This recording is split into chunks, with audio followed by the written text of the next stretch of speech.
नमस्कार सबैलाई। हामी सबैको घरमा चाहिँ एउटा फाइल राखिएको छ के, जसको नाम हो इन्सुरेन्स होइन। हामी धेरै जसोले चाहिँ जो सामान्य वर्गका छौँ, धेरै जसोले चाहिँ इन्सुरेन्स गर्छौँ इन्भेस्टमेन्टको नाममा। भोलिको दिनमा चाहिँ थोरै थोरै पैसा हालेर चाहिँ एउटा राम्रो एमाउन्ट हुन्छ, अनि त्यो पैसाले चाहिँ म केही गर्न सक्छु भनेर चाहिँ इन्सुरेन्स गराइन्छ। इन्सुरेन्स एजेन्टहरूले, इन्सुरेन्स म्यानेजरहरूले या त आफन्त इन्सुरेन्स भनेर आउँछन्, तिनीहरूले गराउँछन्। तर इन्भेस्टमेन्ट र इन्सुरेन्स बिल्कुलै अलग बाटो हो के। इन्सुरेन्स भनेको जस्तो तपाईँको कार किन्नुभयो, तपाईँले कारको इन्सुरेन्स गर्नुभयो, त्यो इन्सुरेन्स त इन्भेस्टमेन्ट होइन नि त। त्यो कारको इन्सुरेन्स त्यो त भनेको प्रोटेक्सन हो कि। त्यो भनेको चाहिँ भोलि तपाईँको गाडीलाई बाइचान्स केही भयो भने त्यसले प्रोटेक्ट गर्छ क्या। केही भएन भने तपाईँ मेरो पैसा खेर गयो, मैले पैसा हालेको त्यो मलाई फिर्ता चाहियो भन्नु न नि त। तपाईँको गाडी हो, खुसी हुनुहुन्छ कि मेरो गाडी केही भएन भन्नुहुन्छ। यदि भइहाल्यो भने पनि मसँग चाहिँ इन्सुरेन्स छ, मेरो इन्सुरेन्सले चाहिँ गाडीलाई कभर गर्छ भनिन्छ होइन त। इन्सुरेन्स भनेको खास त्यो हो क्या, प्रोटेक्सन हो कि। आफूलाई सेफ्टी गरे हो, बचाएको। किनभने म भगवान्को छोरा होइन, भगवान्ले आशीर्वाद दिएको छैन, अमृत पान गरेको छुइनँ मैले, म कतिखेर के हुन्छु भन्ने मलाई पनि थाहा छैन नि त। त्यही भएर इन्सुरेन्स गरिन्छ। तर इन्सुरेन्स र इन्भेस्टमेन्ट अलग पार्ट हो। म त थोरै एक्सप्लेनेसन गर्छु। इन्सुरेन्स भनेको चाहिँ जस्तो नेपालमा चाहिँ दुई खालको इन्सुरेन्स छन्, एउटा इन्डोमेन्ट र टर्म होइन। इन्डोमेन्टमा चाहिँ तपाईँको रिस्क र इन्भेस्टमेन्ट दुइटैलाई मिक्स गरेर गराएको छ कि। यो चाहिँ अलिकति मूर्ख बनाएको हो कि, झुक्क्याएको हो क्या। जस्तो तपाईँलाई अब 15 वर्षको लागि चाहिँ 10 लाख रुपियाँ अलिअलि गरेर 10 लाख हाल्नुभयो भने 18 लाख रुपियाँ हुन्छ भन्छन् होइन। जस्तो अब आज तपाईँले सुन्नुहुन्छ 15 लाख रुपियाँ हुन्छ, त्यतिखेर आजको दिनमा त 15 लाख भनेको ठुलो एमाउन्ट हो।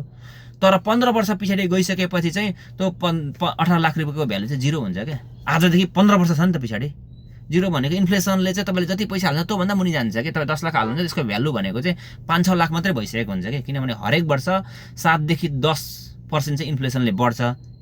अनि हरेक वर्ष तपाईँको 1 लाख रुपियाँ तपाईँको पैसा चाहिँ 7 देखि 10 हजार घटेको हो क्या। त्यो भनेको 1 लाख छ भने अर्को वर्ष तपाईँको अब 7-8 लाख घट्यो भनेर बुझ्नु। किन त्यो 1 लाखले आज जे किन्न सक्थ्यो, अर्को वर्ष त 1 लाखले त किन्न सक्दैन। अब त्यस्तै 15 वर्षसम्म भनेको 7-8% घटेको जानु भनेको तपाईँको 4-5 लाख 6 लाख रुपियाँ हुनु हो कि। अनि तपाईँलाई 15 लाख पास लाग्छ, तर खासमा त्यसले किन्न सक्ने क्षमता भनेको 4-5 लाखको मात्रै हो क्या। त्यसपछि तपाईँलाई लस भयो। त्यसपछि तपाईँलाई चाहिँ त्यो त लस भएको। तर इन्सुरेन्स नगर्ने भन्ने कुरा होइन। एउटा टर्म इन्सुरेन्स हुन्छ जुन चाहिँ नेपालमा चाहिँ खासै पपुलर छैन। किनभने पपुलर यसले छैन किनभने इन्सुरेन्स गराउनेलाई फाइदा छैन कि त्यसमा चाहिँ। जस्तो टर्म इन्सुरेन्समा चाहिँ तपाईँले अब थोरै पैसा मिनिमम तपाईँको वर्षको 8 देखि 10 हजार हाल्नुहुन्छ, त्यसै चाहिँ 50 लाख 60 लाखको कभर गर्छ। त्यो भनेको चाहिँ जसरी गाडीको प्रोटेक्सन हो नि, त्यस्तै हो कि मान्छेको प्रोटेक्सन। म के हुन्छ मलाई थाहा छैन नि त। र 8-10 हजार रुपियाँ हालेर तपाईँ 50-60 लाखको चाहिँ इन्सुरेन्स, यदि तपाईँलाई केही भयो बाइचान्स भने तपाईँलाई 50-60 लाख पाउनुहुन्छ। अब त्यो चाहिँ कतिको इन्सुरेन्स गर्ने भन्ने कुरा त्यसमा डिपेन्ड हुन्छ होइन। 50 लाख, 1 करोड, 2 करोड कतिको तपाईँको अब घरको खर्च कति छ, तपाईँ भोलि रहनु भएन भने कति वर्षसम्म चाहिँ परिवारलाई चाहिँ धान्नु पर्ने हो तपाईँको पैसाले, त्यसको लागि चाहिँ कति इन्सुरेन्स गर्ने भनेर हिसाब गर्ने हो। त्यो चाहिँ होइन, त्यो चाहिँ आफूले क्यालकुलेसन गर्ने हो। तपाईँ फर इक्जाम्पल तपाईँले 1 करोडको गर्नुभयो, यदि म रहिनँ भने मेरो परिवार चाहिँ 1 करोड भयो भने चाहिँ 15-20 वर्ष चाहिँ थाम्छ त्यति पैसाले। अनि चाहिँ मेरो अरू सदस्यले कमाउँछन् या त कोही ठुलो हुन्छ अनि कमाउँछ, त्यति वर्ष चाहिँ मैले गर्नुपर्छ। 1 करोड गर्नको लागि तपाईँको 15 देखि 17 हजार रुपियाँ पर इयर हाल्नु पऱ्यो। अनि 30 वर्षको लागि प्रोटेक्सन दिन्छ त्यसले चाहिँ। तर त्यही इन्सुरेन्स चाहिँ 1 करोडको गर्ने हो भने तपाईँको 5-7 लाख रुपियाँ चाहिँ गर्नुपर्छ। त्यो इन्भेस्टमेन्टको मिलाएर गर्यो भने त्यो भनेको चाहिँ पुरै लस हो फेरि। त्यही भएर इन्सुरेन्स गर्ने हो, टर्म इन्सुरेन्स गर्ने हो। अनि अर्को इन्सुरेन्स गर्नुपर्छ हेल्थ इन्सुरेन्स। नेपालमा सबसे ज्यादा पैसा खर्च हुने सेक्टर भनेकै स्वास्थ्य बिमा हो कि, मतलब स्वास्थ्यमा हो कि। कोही मान्छेले चाहिँ अब 8-10 वर्ष काम गर्छ, भोलि बिरामी हुन्छ, क्यान्सर लाग्छ, 30-35 लाख गरेको सेभिङ सट्ट जान्छ। उसले कमाएको भोलि फेरि गरिब हुन्छ क्या। त्यही भएर नेपालीहरू खासै बिमारीको कारणले चाहिँ आफ्नो पैसा पुरै सबै सक्ने गरेको छैन। किनभने नेपालमा इन्सुरेन्स गर्ने प्र्याक्टिस भनेको खासै छैन क्या।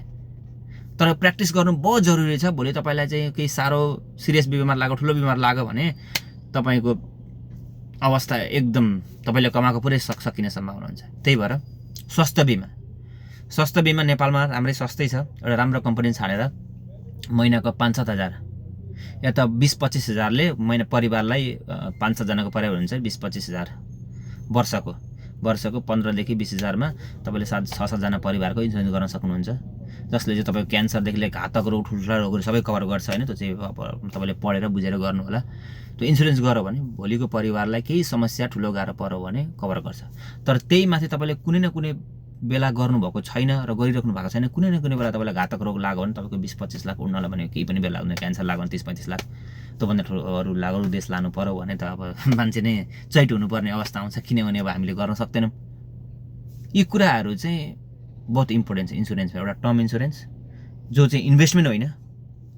तपाईँ के गर्न सक्नुहुन्छ भने तपाईँले अहिले इन्सुरेन्स गर्दै हुन्छ 10 लाखको भने तपाईँले 70,000 रुपियाँको इन्सुरेन्स गर्नुपर्छ पर वर्ष। 70,000मा तपाईँले त्यसमा 10,000को टर्म इन्सुरेन्स गर्ने, रह्यो 60,000को एसआइपी गर्ने। तपाईँको 60,000को सालमा एसआइपी गर्नु हो भने तपाईँले 15 वर्षमा तपाईँको 22 लाख रुपियाँ हुन्छ।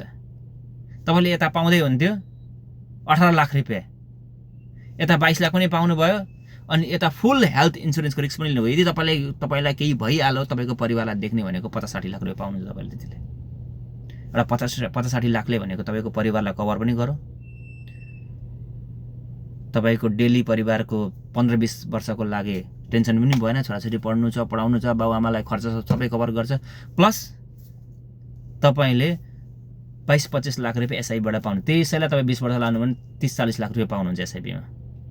भनेको हामीले किन यति फाइदा पायौँ भन्दाखेरि हामीले इन्भेस्टमेन्ट र इन्सुरेन्सलाई डिफ्रेन्ट गऱ्यौँ। इन्सुरेन्सलाई फिक्स टर्म इन्सुरेन्समा हाल्यौँ, जसले चाहिँ मलाई केही भयो भने मेरो परिवारलाई ठुलो एमाउन्ट दिने भयो। अनि रहेको पैसाले चाहिँ त्यही पैसाबाट है, एक्स्ट्रा पैसा छैन हाम्रो, त्यही पैसाबाट चाहिँ हामीले एसआइपी गऱ्यौँ। तर यो कुराहरू चाहिँ एजेन्टहरूले भन्दैनन्, किनभने उनीहरूले चाहिँ इन्डोमेन्ट इन्सुरेन्स गराउँछन् जुन चाहिँ इन्सुरेन्स र इन्भेस्टमेन्ट मिक्स भएको हुन्छ, त्यसले ठुलो प्रिमियम तिराउँछ। त्यसको कारणले फेरि इन्कम त्यसको चाहिँ आउटकम चाहिँ केही पनि छैन कि, राम्रो छैन। त्यही भएर इन्सुरेन्स गर्नुपर्छ। टर्म इन्सुरेन्स गर्ने हो, कुनै पनि अबको आगामी दिनमा तपाईँले नयाँ इन्सुरेन्स गर्दै हुन्छ र तपाईँको पोलिसी रिन्युअल गराउँदै हुन्छ या त अर्को पोलिसी गर्न आउँदैछ, तपाईँ सोध्नुहोस् टर्म इन्सुरेन्स भनेको के हो, टर्म इन्सुरेन्स कसरी चल्छ, टर्म इन्सुरेन्सको के हुन्छ र कति पैसा लाग्छ सोध्नुहोस्, त्यो गर्नुहोस् र रहेको पैसाले चाहिँ इन्भेस्टमेन्ट गर्नुहोस्। अझ डिटेल बुझ्नु छ भने युट्युबमा भिडियो हेर्नु होला, म पनि भिडियो हालिदिनेछु युट्युबमा पनि होइन। अर्को भिडियो बनाउँछु डिटेलमा, त्यसपछि सुन्नु होला। र यो बुझ्न हामीलाई बहुतै जरुरत छ। हामीले इन्सुरेन्सलाई इन्भेस्टमेन्टबाट चर्लक्कै छुट्याएर अनि हेल्थ इन्सुरेन्स र टर्म इन्सुरेन्स गर्न जरुरी छ। धन्यवाद।